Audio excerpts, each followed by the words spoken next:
একজন যুবক রাসূলুল্লাহ সাল্লাল্লাহু আলাইহি সাল্লামের দরবারে এসে বলল, ইয়া রাসূলুল্লাহ, আমি খুব বড় গুনাহ করেছি, তওবা করতে চাই, আল্লাহ কি আমাকে ক্ষমা করবেন?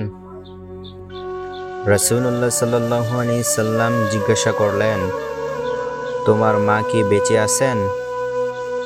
যুবক বলল, না ইয়া রাসূলুল্লাহ সাল্লাল্লাহু আলাইহি সাল্লাম, মা মারা গেছেন। রাসূলুল্লাহ সাল্লাল্লাহু আলাইহি সাল্লাম কিছুক্ষণ চুপ থেকে বললেন, তাহলে খেয়াল রাখো তোমার খালার, কারণ তিনিও তোমার মায়ের মতো। তাদের সেবা করো, তওবা করো, ইনশাআল্লাহ আল্লাহ ক্ষমা করবেন। এই গল্পের শিক্ষা: মায়ের দোয়া একজন পাপী বান্দাকেও জান্নাতের পথে নিয়ে যেতে পারে।